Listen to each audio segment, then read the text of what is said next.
Cade Cunningham leads the Detroit Pistons to a win over the Charlotte Hornets. He controlled this game against the Hornets, against all their aggressive coverage from start to finish. We'll break down how he did that in today's episode of the Locked On Pistons podcast. You are Locked On Pistons, your daily Detroit Pistons podcast. Part of the Locked On Podcast Network, your team every day.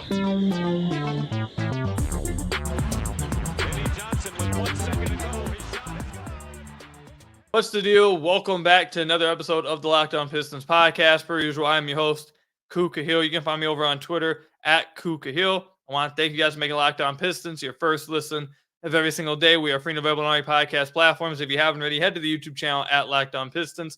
Hit that subscribe button or leave us a 5-star review on whatever podcast platform you're listening to us on. That's another great way to support the podcast. And today's episode is brought to you by Nissan. Are you the kind of driver that likes to push things a little further? Ever wonder what adventure could be around the next corner? Take the Nissan Rogue, the Nissan Pathfinder, or the Nissan Armada and go find your next big adventure. Check them all out today at nissanusa.com. Later on in the podcast, we'll break down how James Wiseman has been improving. Also talk about how great Simone Fontecchio has been for the Detroit Pistons. But we want to start off with how well the Pistons, particularly Cade Cunningham, played in this game and how the Detroit Pistons were able to get this win against the Charlotte Hornets. I do want to let you guys know right now, if you guys were following me on Twitter, you guys probably already know this, but this is now my third time recording this episode because my Google Chrome keeps crashing on me. So here's crossing fingers that I don't spend another 20 minutes recording and have to start over again for you guys.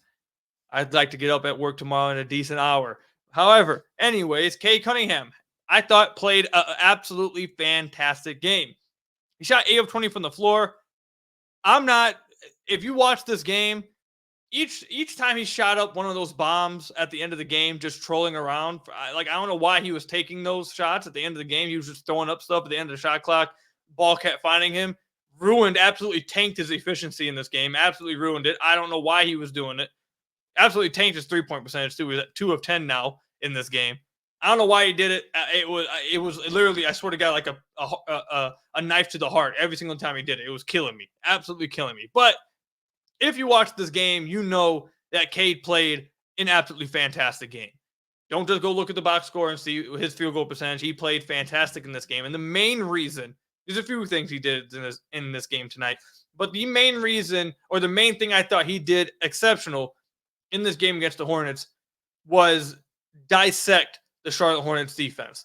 The Hornets from the get-go against Cade were playing extremely aggressive on him in the pick and roll, trying to trap him and aggressively double-teaming him anytime he ran a pick and roll with Jalen Duren.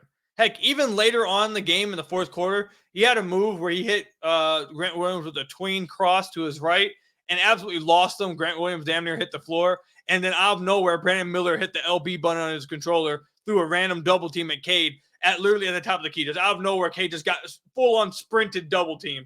Something I only have seen in my team 2K. Like, I've never seen something like that happen in a Pistons game, at least.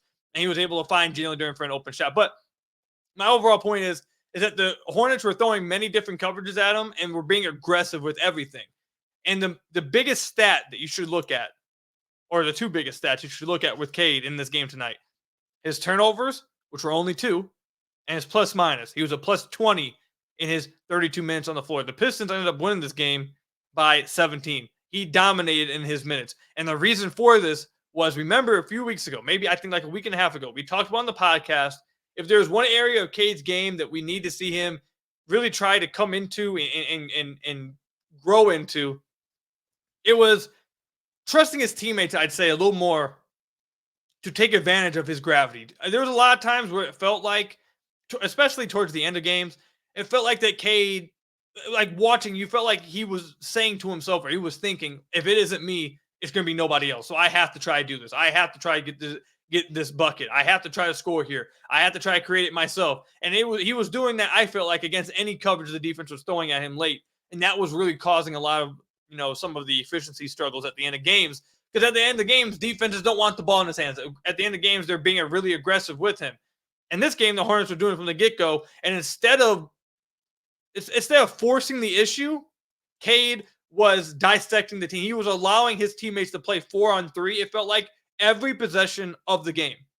It felt like Simone Fontecchio, Jane Ivey, Jalen Duren, and Isaiah Stewart were playing with the man advantage every possession down, because anytime they ran a pick and roll with Cade, they were double teaming him, and he wasn't forcing the issue. He wasn't turning the ball over. He wasn't trying to do too much with it. He was simply backing the trap out, forcing him to come out a little bit farther from the three-point line, give his teammates more space, and then he would hit Jalen Duren with damn near the entire court open, 4-on-3. Either Duren's getting to the basket, he's kicking out to his shooter, or he's hitting a cross-court skip pass, that Cade that is, to Simone Fontecchio, who he'll hit a three, or he's hitting a cut and Jane Ivey. Like, he was just dissecting the Hornets defense all night.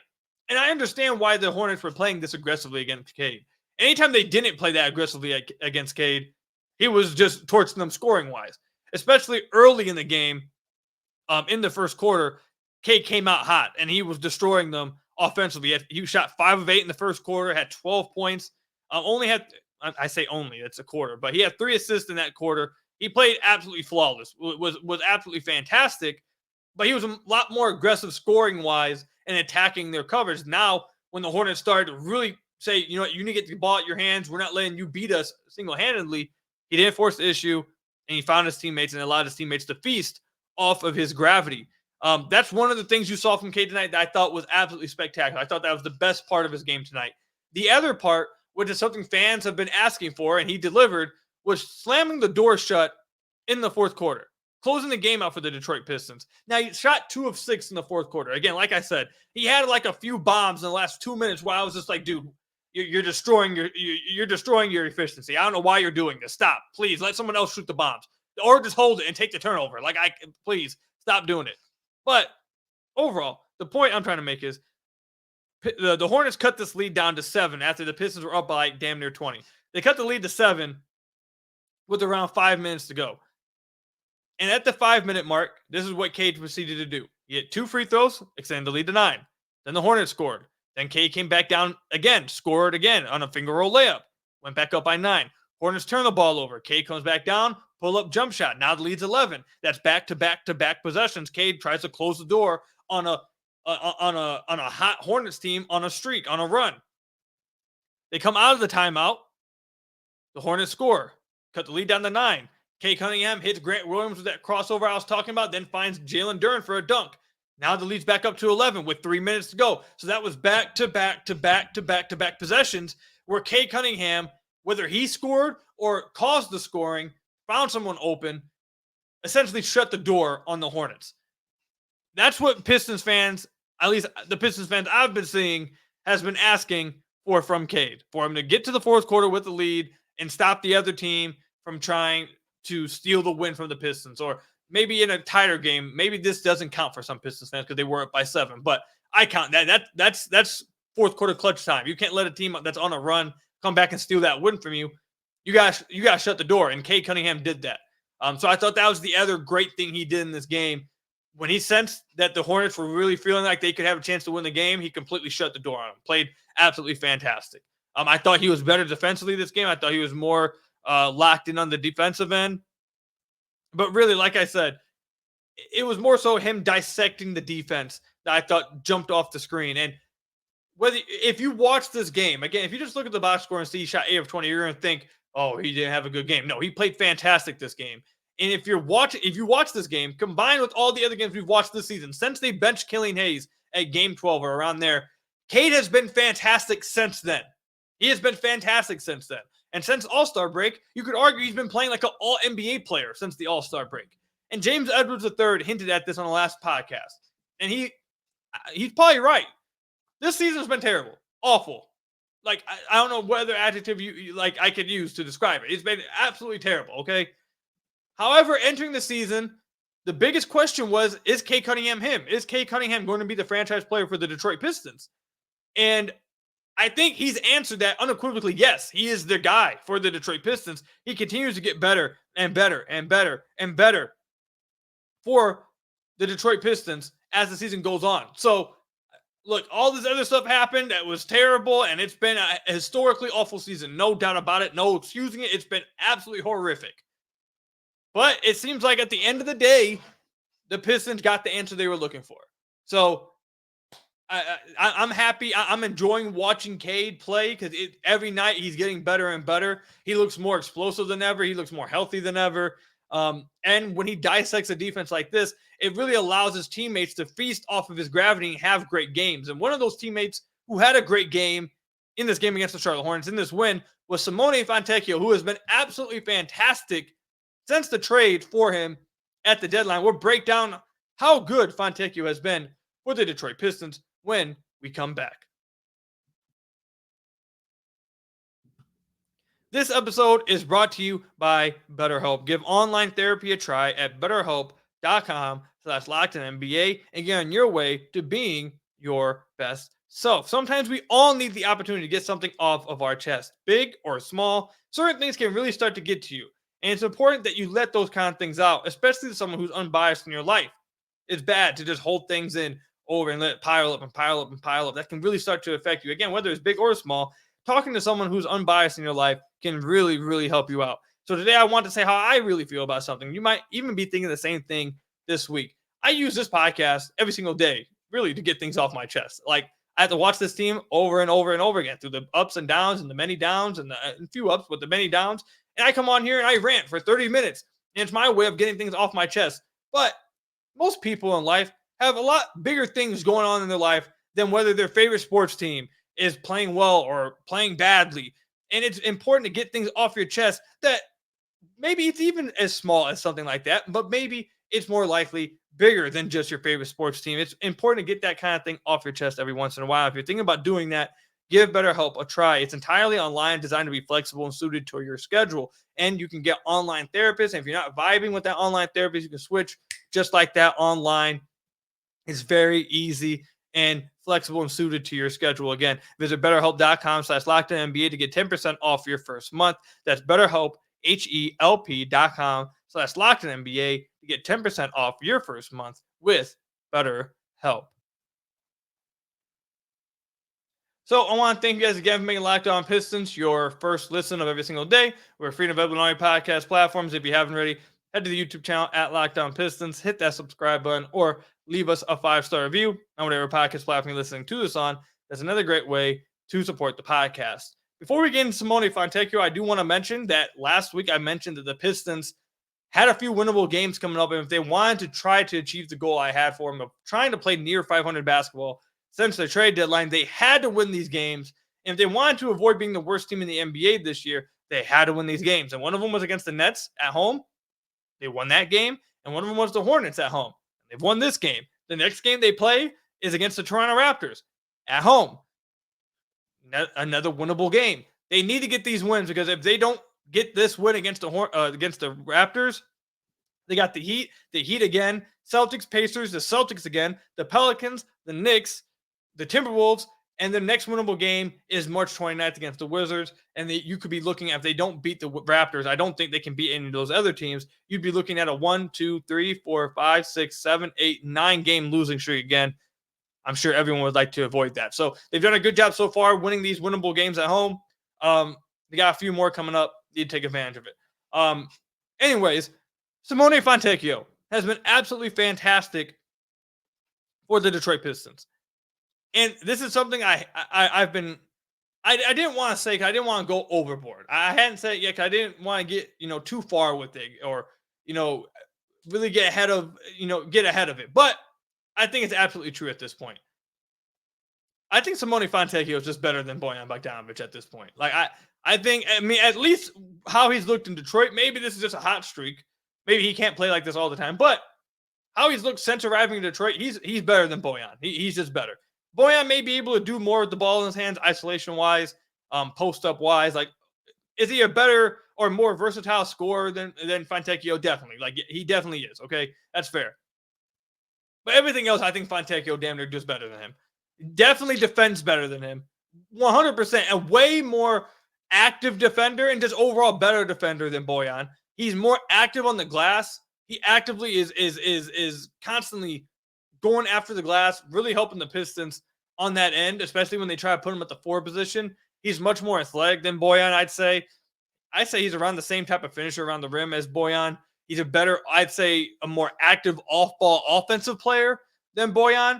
And I think he fits much better next to Cade, next to an Ivy, next to Sar, blah, blah, blah.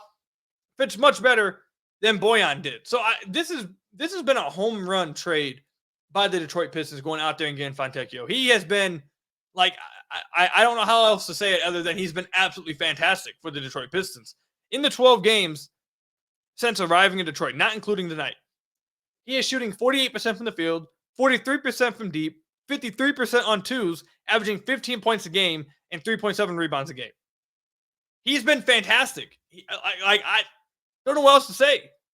In this game against the Charlotte Hornets, 7-11 from the floor, 3 of 7 from deep, 17 points, 8 rebounds, 3 assists, 2 steals, and a block, plus 17. He led the Detroit Pistons in minutes tonight, as he 100% should have. The Pistons are better when he's on the floor. When he's on the floor with these guys, with the starters, they've been playing extremely well. We've talked about this for weeks now, that when he's in there with the starters, they are playing really good basketball. So, I know Asar was out with an illness in this game, and I expect Asar to come back to the starting lineup when he's feeling better and he's back 100%. But man, look, I'm sounding like a broken record, man. Whether it's Asar you want to sit down, I wouldn't sit Asar, I'd sit Stu. Whether it's Asar or Stu you want to sit down, Simone Fontecchio needs to be playing 30-plus minutes tonight. Like, there's nights where he needs to be playing 35 minutes. He has been borderline, I think it's arguably their second best player since the trade deadline. Simone Fontecchio. I think he has been, you can make the argument that he has been the second best player for the Detroit Pistons. That guy should not be playing 25, 24 minutes off the bench. He shouldn't be a sixth man off the bench, especially when the starting lineup plays that well with him in the lineup. It just can't happen.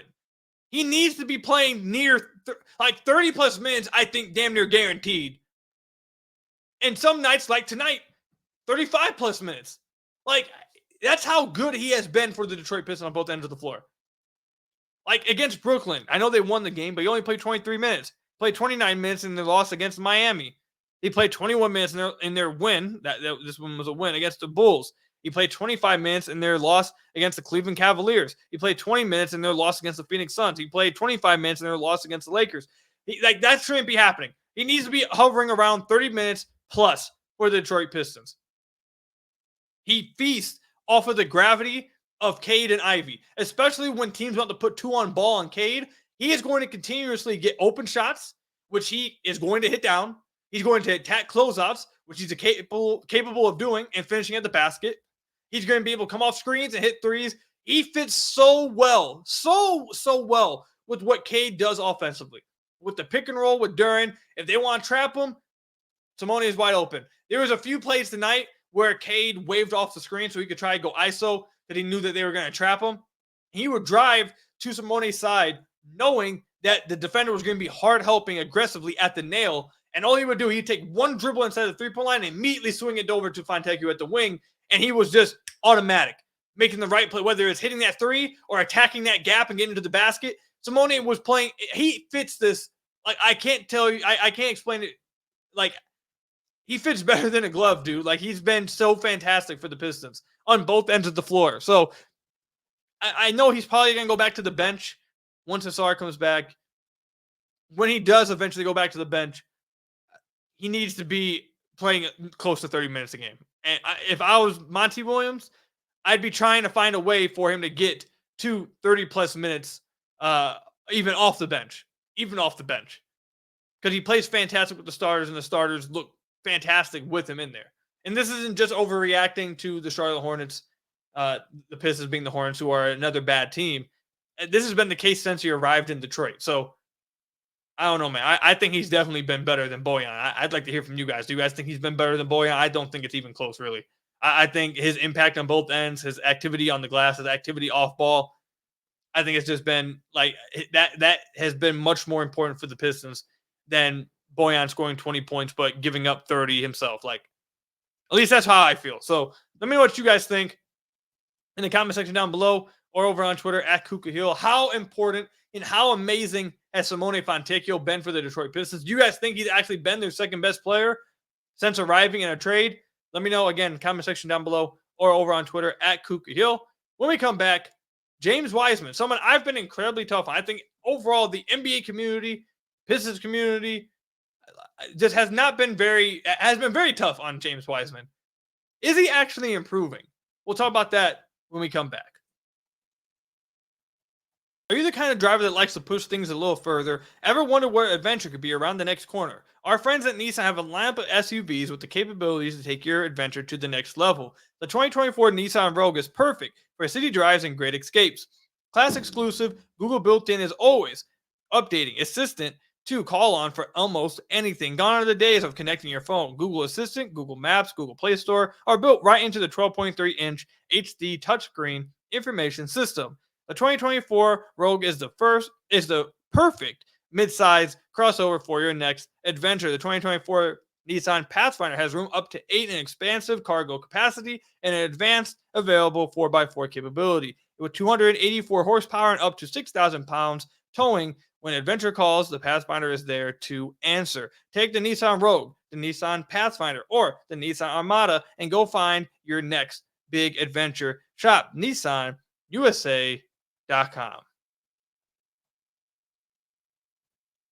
So I want to thank you guys again for making Locked On Pistons your first listen of every single day. Free and available on all your podcast platforms. If you haven't already, head to the YouTube channel at Locked On Pistons. Hit that subscribe button or leave us a 5-star review on whatever podcast platform you're listening to this on. That's another great way to support the podcast. In this segment about James Wiseman, I'm not going to look at any stats because the stats don't matter. At the end of last season, he was putting up, I think, like close to a double-double or something with the Pistons. And that didn't match anything you were actually seeing on the floor. Like, you could tell watching him that, yeah, it's not looking great. Like, the more you watch him, the more people started to sour on him. So I'm not going to talk about the numbers at all because the numbers don't matter to me. I'm going to talk about a specific play, and then I want to talk about something he's been doing more of routinely. In the fourth quarter, I think everyone probably has seen the dunk he had, I think on Nick Richards it was. The hop step Euro kind of move into a slam dunk. Fantastic move.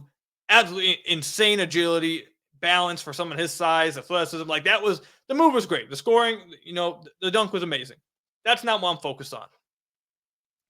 The next possession after that play shows you that James Wiseman is getting better, and not talent-wise. He's not getting better talent-wise. He's getting better up here.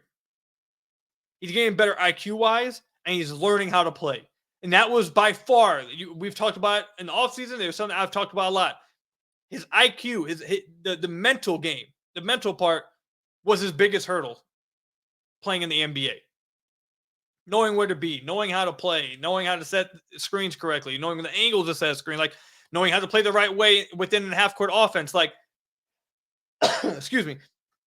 All of that was his biggest hurdle. And in the possession right after that highlight dunk, he got the ball at the high post with about, I'd say, like 13 seconds left on the shot clock. And he got the ball and gave Nick Richards a jab step. James Wiseman last year, or James Wiseman at the beginning of the year, 100% after scoring that dunk was going to say, this is my time. I scored. I'm feeling it. I'm going to score. Whether it's good or bad, I'm forcing this. This is my time. I got the ball. I'm going to score the basketball. James Wiseman any other time would do that. Instead, what he did, he backed the ball out. He found a ball handler, set another screen, and generated an open three for the Detroit Pistons. That play right there showed me everything I needed to see for this night. That play right there impressed me more than the dunk did on Nick Richards. Because that right there, everyone knows how athletic James Wiseman is. Everyone knows that he can dunk on somebody. Everyone knows he finishes well around the basket. Like, everyone knows that about James Wiseman. That's not questioned about him. What has been questioned about him is his mental part of the game and knowing how to play the right way. Can you play the right way? Do you know how to play NBA basketball? That's been the biggest question about James Wiseman throughout his whole career. And that play right there showed me that he's buying in and he's understanding his role within an offense. It's not just that play. He's been doing that for about 2 weeks now. Really doing it for about 2 weeks, I'd say. He had been flashing it throughout the season. But over the last 2 weeks, I'd say he's really, really taken that step mental-wise. And that play, I thought, was the best example of that. And if you remember early in the season when James Wiseman was a topic, it was him versus Bagley, whatever. And I was talking about Wiseman. I said that if Wiseman wants to be an NBA player for a while, if he wants to be an NBA rotation big, what he needs to understand and what he needs to do, he needs to buy into being, he is not, maybe down the line he will, okay? I don't want to put a cap on anyone's ceiling. If they want to believe they can be this, go ahead. Maybe down the line he can be Chris Bosh. But right now, in the immediate future, and for him to last in the NBA, what he was going to need to do was buy into being a hard screener, an elite lob threat, an elite roll man who played within an offense, played the right way, made the right pass, kept the offense flowing, and feasted on offensive rebounds, feasted on putbacks, and feasted on rolls to the rim. And actually rolled all the way to the rim, because we know that was something he didn't always do. He wanted to stop in the in-between game, catch it, and try ISO and do his own thing. He's not doing that anymore. He's rolling all the way to the basket. And he's getting oops from Cade. He's getting oops from Marcus Sasser that he got tonight. He's getting bounce passes on dump offs because of it. He has bought into that. You are not seeing James Wiseman no longer get the ball at the high post and stall the offense trying to jab step. He is getting the ball at the high post and immediately going into a DHO. He's getting the ball at the high post or beyond the three-point line, not even looking to score. He's immediately trying to get into the 0.5-second offense, trying to get the ball to the next side, trying to get into another screening action, trying to dive towards the basket. He's keeping the ball flowing. He's playing the right way. And that right there is the biggest improvement he possibly could have had into trying being an NBA bench level big. Like that right there is where he needed to improve on. And he's been doing that. And that's why he's been playing well for the Pistons as of late. That's why he's been getting minutes for the Pistons as of late. That's why they haven't just been getting obliterated in his minutes as of late. Because he's playing the right way. He's buying into that role. And that's his best chance at surviving in the NBA. Now, defensively, he still has a ways to go, okay? There's flashes where he uses his size and his length to really try, bother shots around the rim. And sometimes he comes up with a great block. But him and Duren, so I'm not even going to single him out with this because Duren's also awful defensively. So he has a ways to go, but so does Duren. So I'm not even going to really pay attention to that. You can tell though that Wiseman gives it his all on defense. He's trying. He's not that he's lacking effort or anything or not paying attention. Or anything. I just don't think I don't think the mental part of the defensive game has caught up all the way with him yet. And he just needs to rep it out. That's going to whether he gets better or not, we'll see. But it only going to come with reps. Offensively, that's where his improvement's really coming. Just buying into the offense, keeping the ball flowing, knowing his role. It's the same thing we talked about with Marvin Bagley last year. What did you see from Marvin Bagley last year? And now he's with Washington playing well, and he played well with the Pistons this year. He was doing it even better this year. He didn't come from Sacramento and try to be the number 2 overall pick, the number 3 overall pick. That's not what he came to Detroit to try to be. He bought in to being a lob threat, a roll threat, set hard screens, feast on offensive rebounds, feast on putbacks, and feast on alley-oops. That's what Marvin Bagley accepted. And he was fantastic at it. He got even better this year at it. He's been playing well with the Washington Wizards. That's what Bagley did, and I think it's extended his NBA career. He's going to have an NBA career now because of it, I would say. I think he's going to get another contract, obviously. I don't think that's much of a question. For Wiseman, it's the same thing. He maybe is a little bigger than Bagley. He has a little bit more potential because of his size and athleticism. So if he can still have the long-term potential in his mind. No one's saying he has to abandon his long-term goal for himself down the line. But you need to take steps to get there. And before, he wasn't even an NBA player. And over the last few weeks, he's been an NBA, I'd say an NBA backup. He's been an NBA rotational big because he is buying into his role offensively. He's playing the right way. You can see that the reps are starting to get to him, and he's starting to learn how to play the game of basketball in the half court. I absolutely love that play from him tonight. Again, everyone's going to focus on the dunk, but the play after that, when he passed up the opportunity to try to, I got the hot hand, this is a heat check right here. He passed that up to try to go into another DHO screen and get an open 3 for Quinn Grimes, I believe it was on the left wing. Quinn Grimes missed it, but that was the right process. That was the right decision. And it just showcased that Wiseman's coming a long way in the mental part of the game. And if he can continue to grow in that part of the game, he will have a career in the NBA, and he will be able to have a chance, I assume, down the line to maybe get to where he wants to get to. But he needs to get to this level first. He needs to get to that next step, and he's making that next step right now. So I'm happy for him. He has a loud fan base. He's a good kid. He's a good guy. He's absolutely hard worker. Everyone loves him. So I'm happy for him that he's doing this. I'm happy that he's getting better and improving in front of us. And we'll see if he's able to end the year playing this way. And if he does, I fully expect him to get a contract this offseason from somebody. I fully expect him to be able to extend his NBA career and have the chance at doing what he planned, what he talked about in that. I forget what interview that was when they interviewed and wrote that article on him. I don't know if it was Players Tribune or what, I forget. Where he talked about how he still has goals for himself he doesn't want to be a bust, basically is what he was saying. And that he thinks he isn't going to be one. And he's going to achieve his potential. That's great. His pathway of getting there is doing what he's doing right now. And I'm happy for him. So James Wiseman playing well. Hopefully he continues to do that. That's all I've got for you guys today on today's episode of Locked On Pistons podcast. Hit that subscribe button to the YouTube channel. Leave us a 5-star review on whatever podcast platform you're listening to this on. That's another great way to support the podcast. I'll catch you guys in the next one. Stay safe out there. And until next time, thank God this recording didn't crash. Third time's the charm. Until next time, I'll see you guys later. Peace out.